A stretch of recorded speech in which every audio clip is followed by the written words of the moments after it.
what really transformed me and helped me liberate from my own struggles in life is when I finally break through and open the door and entered into another dimension of understanding how our life plays out. And that is the world of subconsciousness.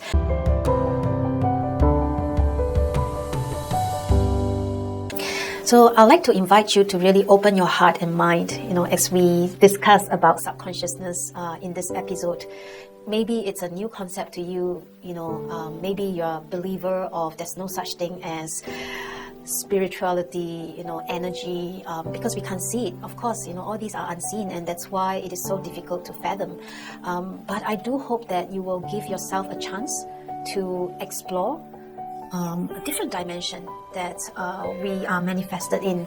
And sometimes we are pretty stuck in our life situation and adversities because we are so used and we're so entrapped in our physical form, right? We see a lot of things, we interpret a lot of life situations through the material world. But what really transforms?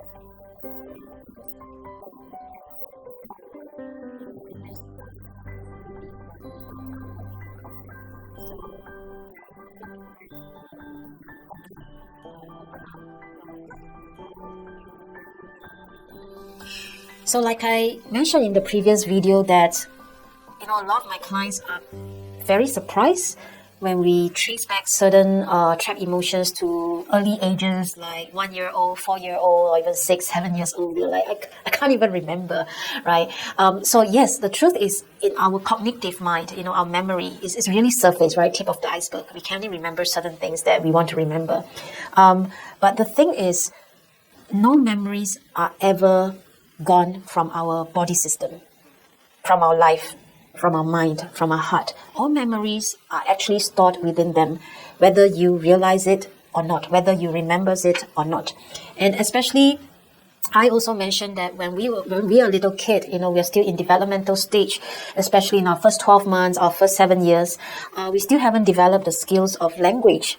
So that's why sometimes you feel that you don't remember a lot of things, because at a time we were living not via the language system of the human world yet. We were living more in an energetic form. I don't know if that makes sense, but everything when we were younger, where language is still pretty limited in us in terms of expression and interpretation, we experience everything through our sensories, and especially, the most powerful one is here, the heart, right? We don't really intellectualize, oh, my mom just hit me, therefore she doesn't love me, we don't have the money to pay the bills, and therefore we are broke and poor, and we are detested by the society. We don't have such interpretation. My father is always not around, he's always drinking alcohol. That means he's an abusive father, he's a negligent father. No, right? What we interpret when we were very young is from our heart, what we feel. When we are able to feel the anxiety, the stress from our parents that they're unable to pay the next bill, we can feel the unease, we can feel the insecurity, the fear, right, the uncertainty.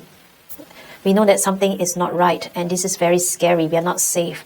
When we see our mom trembling in front of our father because he is drunk again, he's creating dramas in the family, there's big quarrels and fights. We don't know what's going on in the adult life, but in our heart, as a 2-year-old, 3-year-old, 4-year-old, 6, 7, 8, in our heart, we know something is wrong. It's something so hurtful. Someone is hurting someone, right? And these two are people we love. And someone is angry, it's rage, it's fiery. It's like, and it's threatening, it's danger. So all these emotions, are actually experienced strongly And it is probably the only signals, the only way that we sense what's happening is through our heart when we were very young. So we may not be able to remember exactly everything that has happened, but our heart remembers every feeling that it has absorbed and experienced and been triggered. And the thing is, if we were not soothed, comforted, guided at that point of time to navigate out of that fear, that danger, that sadness, that anxiety, it will still be there waiting for us to pay attention and to fix it. So we will just bury it down, and then we go on with life, and the next thing we know, we are young adults, and the next thing we know, we are mature adults. We also have our own family, own career. And then as we become more and more equipped with our intellectuality, our life experience, our language expressions, these emotions start, making trouble for us, knocking our door, banging on the door that they want to come out because they are not fixed yet. You haven't really liberated them. You haven't really healed them. That's why, we can't use logic or rationality or any kind of, not that I have issues with counseling or talk therapy. It's like you can't solve something just by talking about it at the cognitive level. What you need is something that can help you travel deep into your subconsciousness, your heart, inside your heart, to dig out all those trapped emotions that were triggered when you were a young kid, right? Only when you are able to do that, then you'll be able to correlate back to what's happening right now in your adult life. And then when you have that specific label, memory, belief system, then you can actually know this is the one that I want to rewire, reframe, release, right? So that I can change my experience now, so that I can untrap myself from depression, from anxiety, right? From stress. So how do we travel down into this deeper subconscious level? And I feel there's no hard and fast rule or a formula to do this, but I can only share with you from my personal experience. How do I transport from a very super urban corporate girl, city girl who has totally, absolutely no idea about spirituality, body, mind, spirit, no such thing. Energy, what is that? Belief system, what is that? Subconscious mind, what is that? I've totally no idea. But it was only through the urgency, emergency, and the desperation to rescue myself, right? To save myself from the depression, the joylessness, the unhappiness in life, that I started to really open up myself to go and listen, learn, and also apply and practice. Right, so I tried everything in the New Age world, right? Chakra energy, crystal energy. I study astrology, how cosmic affairs, in the universe impact on human affairs on Earth. I explore religion, faith. So the pivoting point is two major experiences that I have, and which I want to share with you. And then later on, I will also tell you. There was one method, right? Thanks to emotion code, but there was one method that I unlocked to help me rewire and transport myself back to my childhood, to change and heal the pain there. And I could see immediately the impact it has to recreate the experience, to unstuck myself in my adulthood problem. Okay, so stay tuned, be patient. So stay with me. I think the first major experience that unlocked me and helped me, enable me to, I call it activate my consciousness, is Reiki, Reiki energy healing. I have no idea. I just came back to Singapore, in the first year after having left this country for 10 years.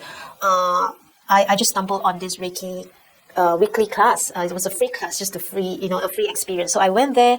The Reiki master did some healing for everyone. And I remember that day I was my head was pounding. I had massive headache. I always have headache, and it was after a long week at work, all the office politics, all the sales meetings with clients, fighting fire. So my head was really pounding, and I was like, I still have to go to this. I've signed up for this, class. I have to go. So I went, and I tell you, I'm so glad I went, because it was so strange. After the healing, my headache was gone. My whole neck and shoulder became lighter. So I was intrigued, what was that? What just happened? And I really resonated with the teacher as well. Her name is Karen Taylor.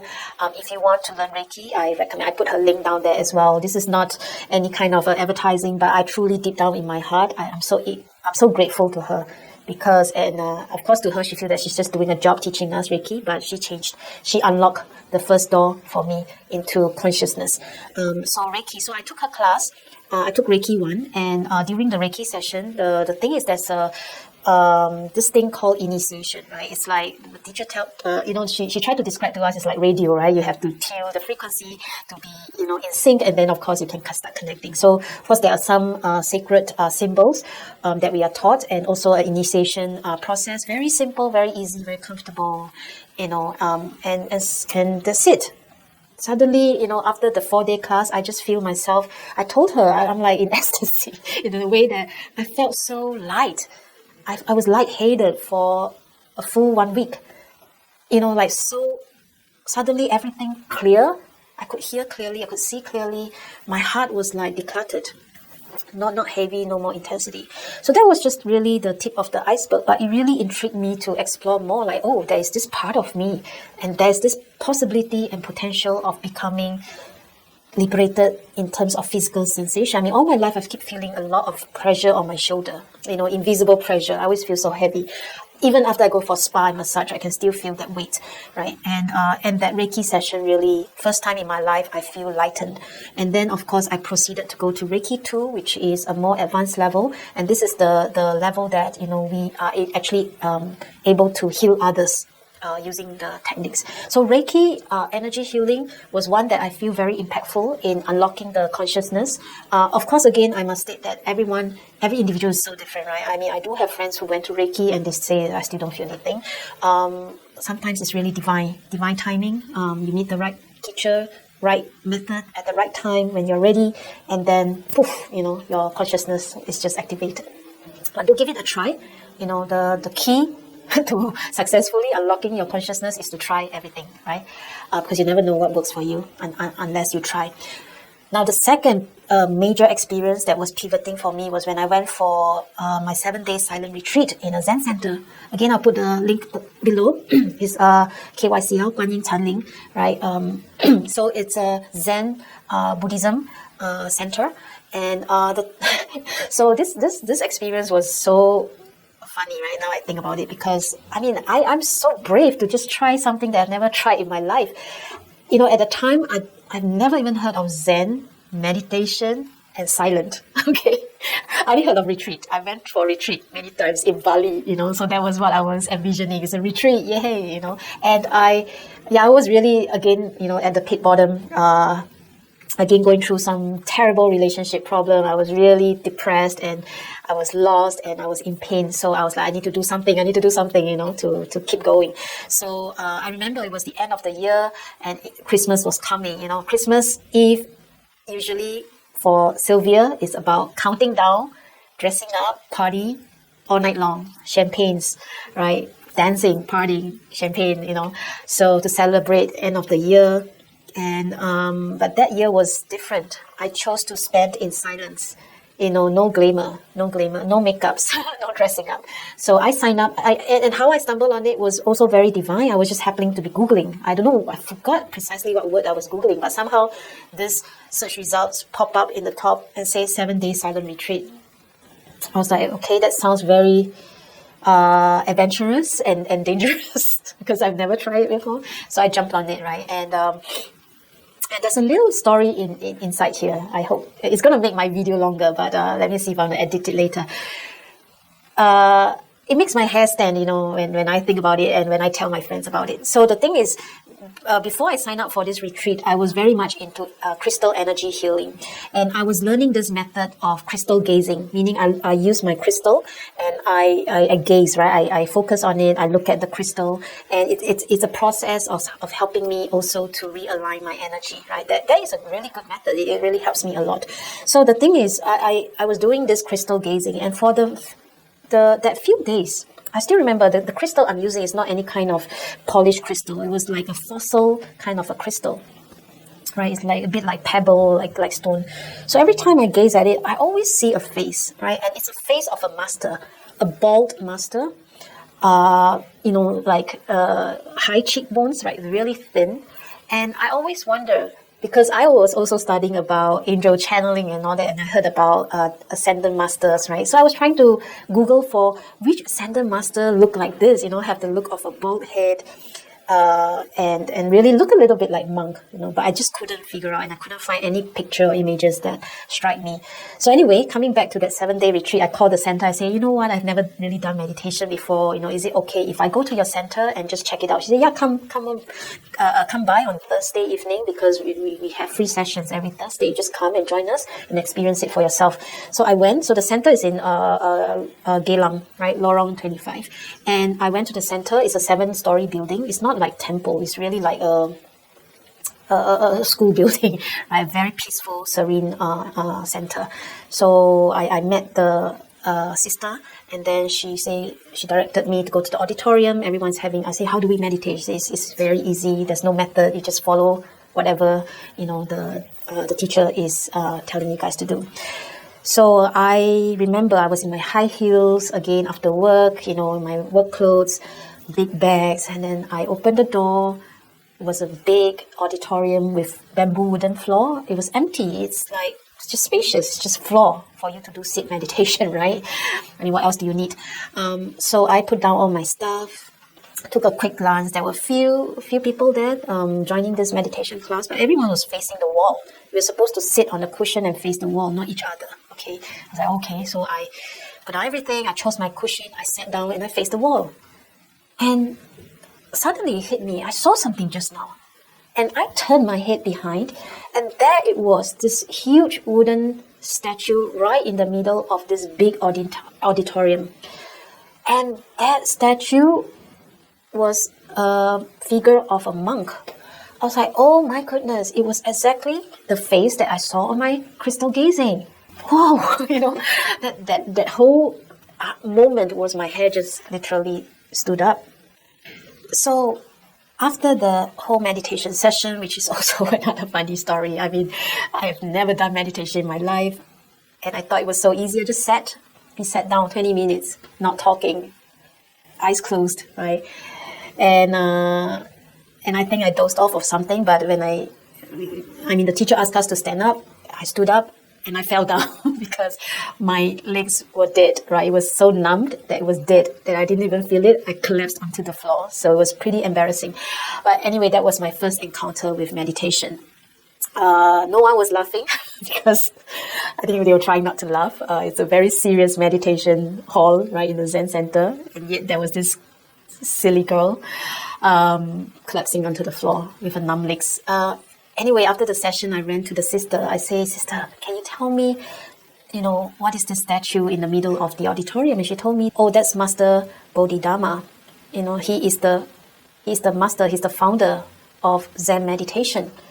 I was like, wow, in my heart, me, right? Curious baby. So the next thing is I was Googling, researching, reading everything about Bodhidharma. And I was like, wow, that is such a sign from my universe. I was really looking. Every day I was asking my universe, guide me to the method, the technique that can help me unlock my consciousness, and then this arrived. So I went to the 7-day silent retreat.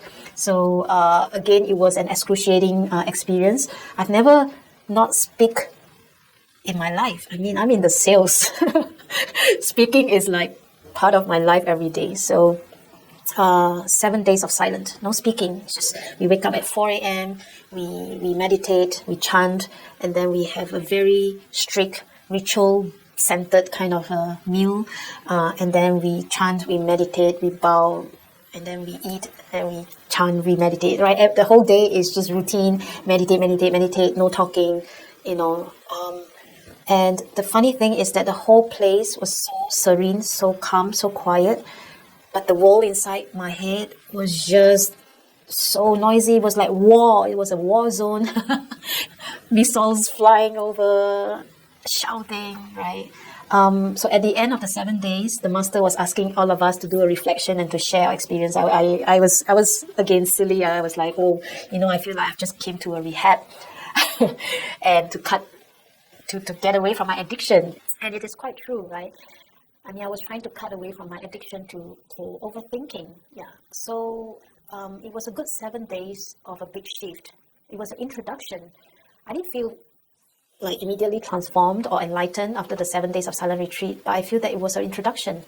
And it was painful. It was torturing. I'm like, why did I even sign up for this? I could have gone for vacation, Christmas Eve. We were supposed to celebrate and have fun.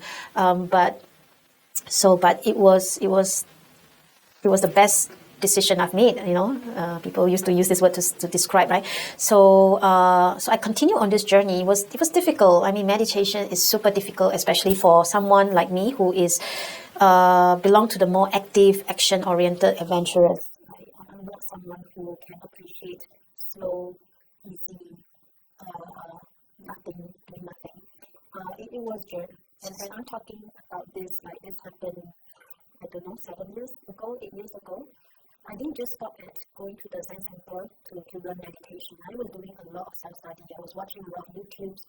I was following a lot of different masters from India or teachers, from Taiwan, from China, every old and young masters. I was trying to figure out what exactly is this meditation and how does sitting there in stillness help me unlock my consciousness.